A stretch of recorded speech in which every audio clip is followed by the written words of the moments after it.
कोई अगर नवरात्रि का व्रत एक लौंग पर कर रहा है तो उसको करने दो। कोई नवरात्रि का व्रत अगर एक गिलास दूध पर कर रहा है तो उसको करने दो। अगर नवरात्रि का व्रत एक जरासी सुपारी पर कर रहा है तो करने दो। कोई नवरात्रि का व्रत कैसे कर रहा है उसको करने दो, उसकी मर्जी।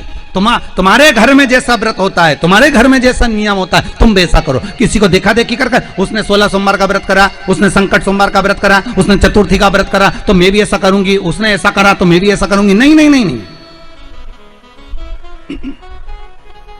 देखा देखी नहीं। चैत्र नवरात्रि में, शरदीय नवरात्रि में, आषाढ़ी नवरात्रि में, आदिक पौष नवरात्रि में हम शंकर की, हम जगत जननी जगदम्बा की जब स्थापना करते हैं तो हम कलश की स्थापना क्यों करते हैं? आज शिव महापुराण में शुरुआत में अपन शिव और पार्वती की यही संवाद को लेकर चल। आखिर कलश में ऐसा क्या है, कलश के अंदर आखिर ऐसा क्या विराजमान है कि 33 कोटि देवता उस कलश के अंदर आकर बैठ जाते हैं? महाराज, आप कोई यज्ञ करने जा रहे हो, आप कोई पोथी पुराण करने जा रहे हो, आप कोई अच्छा कार्य करने जा रहे हो तो ब्राह्मण देवता कह देते कलश की स्थापना होगी, कलश निकलेगी, कलश यात्रा निकलेगी, कलश विराजमान होगा।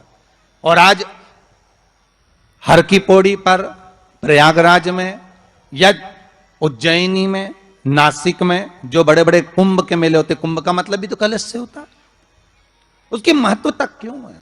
उस कुंभ की, उस घड़े की महत्वता कहां से प्रकट हो गई? शिव महापुराण की कथा कहती है महाराज, भगवान ओघड़दानी शंकर स्वयं आद्य शक्ति जगदम्बा से कहते हैं कि जगदम्बा तू क्या चाहती है बोल। तो जगत जननी जगदम्बा कहती है कि जहां मैं हूं वहां शंकर है। ये आपने कह दिया, पर जहां शंकर है वहां पार्वती का होना जरूरी है। उसके लिए सिद्ध करने के लिए एक स्थान ऐसा बनाया जाए जहां पर शंकर विराजमान है और शंकर के साथ पार्वती विराजमान है। तो शिव जी ने कहा पार्वती, उसके लिए मैं तुझे एक सुंदर कलश का निर्माण कर देता हूं। दुनिया का रचनाकार, दुनिया की रचना करने वाले महाराज, संपूर्ण ब्रह्मांड की रचना करने वाले, जिनको भगवान शिव ने स्वयं ब्रह्मदेव से कहा है कि ब्रह्मा जी तुम सृष्टि खंड को आगे बढ़ाइए, सृष्टि की रचना करिए। और आज ही के दिन, यही चैत्रीय प्रतिपदा के दिन, यही इसको कहते हैं नया संवत्सर, नया वर्ष।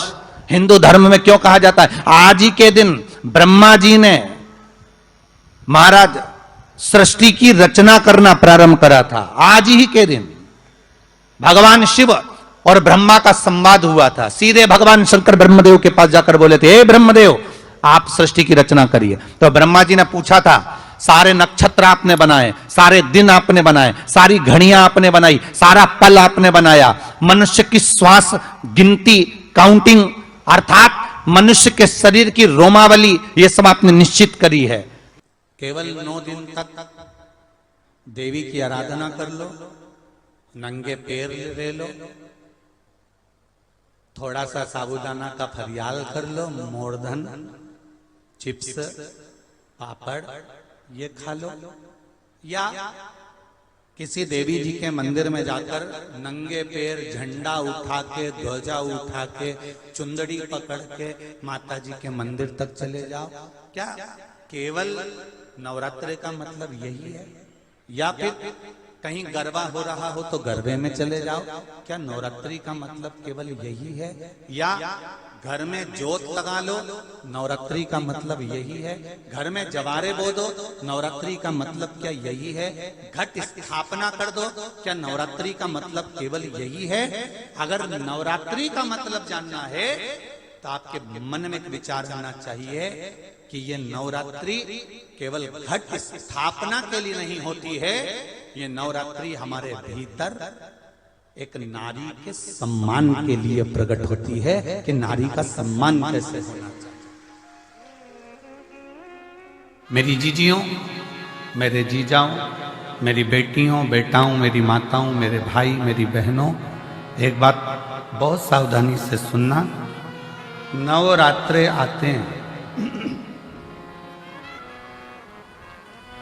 नवरात्रे आते हैं, नवरात्रे में आप माता रानी के व्रत कर लेते हो, जोत जला लेते हो, माता रानी का व्रत करते, उपास करते, जागरण करते, जोत जलाते, पूजन करते, निवेदन करते।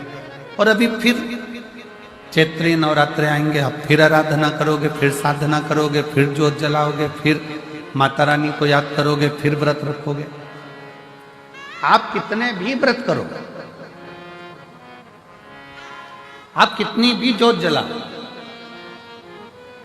आप कितना भी जागरण करो, पर 4 लोगों के सामने जाकर ये कभी मत कहना कि मेरे जैसा व्रत कोई नहीं कर सकता, मेरे जैसा जागरण कोई नहीं कर सकता, और मेरे जैसी ज्योत कोई नहीं जला सकता। ये अभी मत कहो। आपके मुख से तो शब्द निकलना चाहिए, आपके मुख से तो वाणी निकलना चाहिए कि वो माँ अम्बा, जगदम्बा, दुर्गा भवानी, माँ वैष्णव रानी, माँ जगत जननी, माँ नैना, माँ मनसा, माँ कांगड़ा, माँ चिंतपूर्णी, माँ ज्वाला, उसकी जैसी इच्छा होती है वैसा व्रत करा लेती है, और उसकी जैसी इच्छा होती है वैसा जागरण करा लेती है, और उसकी जैसी इच्छा होती है वैसी ज्योत जला लेती है। हमारी सामर्थ्यता नहीं है। और नवरात्रे में भी देवी की आराधना का एक स्मरण का सुख है महाराज। ज्योत का विधान है, नवरात्रे में देवी की ज्योत लगती है, अखंड ज्योति लगती है, जवारे बुआए जाते हैं, कलश लगता है। ज्योत का भी विधान है। जिसके यहां दिया अखंड जलाया जाता है, अगर वो दिए की लो, दिए की बाती अगर दक्षिण दिशा की होती है तो उसके घर में साल भर में एक घात जरूर होती है।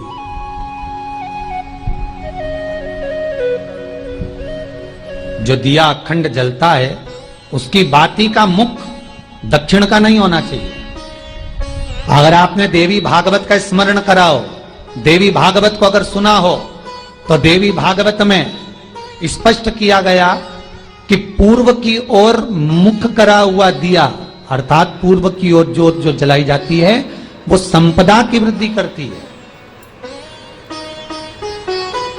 पश्चिम की ओर मुख कर कर जो ज्योत लगाई जाती है महाराज वो वैभव को देती है, और उत्तर की ओर जो मुख कर कर ज्योत जलाई जाती है, उत्तर की ओर जो ज्योत का मुख रहता है वो आयु की वृद्धि करती है, घर में अकाल मौत को रोकती है।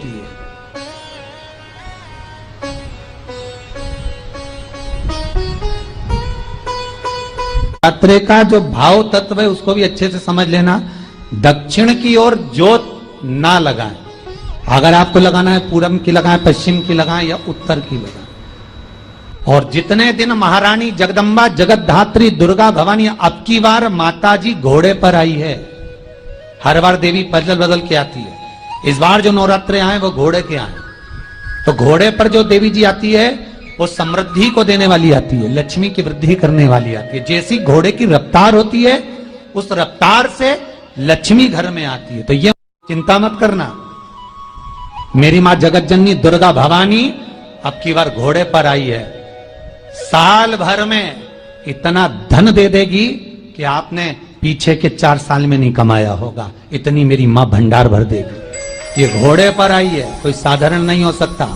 देवी भागवत में स्पष्ट किया गया, जब जगदम्बा मगर पर आती है उसका भाव अलग है, और जगदम्बा जब हाथी पर आती है उसका भाव अलग है, और जगदम्बा जब घोड़े पर आती है तो जगत को समृद्धिवान बना देती है, वैभव में कमी नहीं आती। अभी भले दुनिया के लोग अभी रोते हैं कि पैसा नहीं आ रहा, और चिंता ना करना, मेरी मां अगर घोड़े पर आई है तो उसका सुख आपको जरूर मिलेगा। एक जरा सी मिट्टी की दुकान भी अगर आप खोल कर बैठेंगे तो चांदी और सोना के बराबर कमाएंगे, इतना धन देगी वो मां। और नवरात्र में अगर आपकी कोई कामना है, आपकी अगर इच्छा है, आपका मन है, तो जगत जननी की आराधना करो।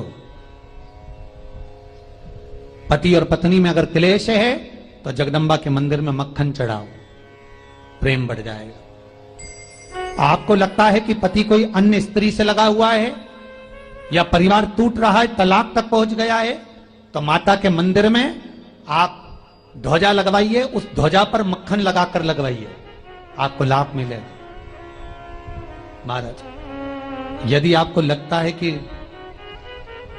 बच्चे बहुत ज्यादा अपशब्द बोल रहे हैं, मुंह चला रहे हैं और प्रेम नहीं रख रहे, तो माता के मंदिर में लाल पुष्प लाल चंदन और लाल चूड़ी माँ को समर्पित करिए, प्रेम बढ़ेगा। बच्चा कभी आप जी से कम नहीं बोलेगा, प्रेम की भाषा निकलेगी मुंह से। माँ जगतजननी की आराधना, जगदम्बा की उपासना। नवरात्रे में 9 दिन में से कोई एक दिन ऐसा ले लो जिस दिन कन्याओं का भोजन कराओ, साथ में उनको लाल चुनरी ओढ़ाओ या कोई लाल वस्त्र, लाल पूजन की सामग्री उनको दो, सुख मिलेगा, आनंद आएगा।